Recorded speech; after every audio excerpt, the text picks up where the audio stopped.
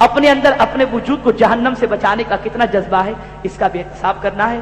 تو میری گزارش ہے کہ ہم اپنی بھی اصلاح کی کوشش کریں، قوم کو صحیح راستے پر لے جانے کے لیے وقت بھی قربان کریں، اور صحیح راستے پر لے جانے کے لیے جن جن چیزوں کی ضرورت ہے انشاءاللہ اس کے حوالے سے گاہے بگاہے آپ کو بتایا بھی جائے گا۔ فی الوقت آپ کی پہلی ذمہ داری یہ ہے کہ آزاد میدان کے سلسلے میں آپ پوسٹرز لے کر لگانا شروع کر دیں۔ آپ اپنے علاقوں کے اندر روڈ پر، دیواروں پر لکھائی کا کام بھی شروع فرما دیں۔ بھرپور تیاریوں میں لگ جائیں، محنت و مشقت میں لگ جائیں، کوئی گلی کوچا، کوئی علاقہ باقی نہیں رہنا چاہیے۔ ان کاموں میں آپ لگ جائیں، اور جو مرکزی ذمہ داریاں ہیں انشاءاللہ ان کاموں میں ہم کوشش کریں گے، مرکز کے ذمہ دار کوشش کریں گے۔ آپ لوگ دعائیں فرمائیں کہ اللہ تعالیٰ اپنے حبیب صاحب الاولاد ارواحنا فداہ صلی اللہ تعالی علیہ وسلم کے صدقہ و طفیل اپنے اور اپنے محبوب کی رضا کے لیے ہم سب کو کام کی توفیق عطا فرمائے، اور اللہ نہ کرے کوئی رکاوٹ اگر پیدا ہو رہی ہو تو اپنے حبیب کے صدقے میں ساری رکاوٹیں دور فرما دے، اور اسی طریقے سے بلکہ اس سے بہتر انداز سے اس سال بھی وادی نور میں سنی دعوت اسلامی کا اجتماع ہو اور اللہ تعالیٰ اسے اپنی بارگاہ میں قبول فرمائے۔ تو میری گزارش ہے کہ آپ حضرات بھرپور محنت میں لگ جائیں۔ کیا خیال ہے آپ کا؟ لگیں گے نا انشاءاللہ العزیز؟ کوئی کمی تو نہیں رہے گی؟ تو آپ سے میری گزارش ہے کہ آپ بھرپور محنت کریں، مشقت کریں، پوسٹرز لیں، علاقوں میں کام شروع کر دیں، خطوط لکھیں، دعوت دینا شروع کر دیں، اور مجھے امید ہے کہ جب وادی نور میں دوسرے کاموں کے لیے آپ کو یاد کیا جائے گا تو اس میں بھی آپ بڑھ چڑھ کر کے انشاءاللہ حصہ لیں گے نا انشاءاللہ العزیز۔ وما علینا الا البلاغ المبین۔ السلام علیکم۔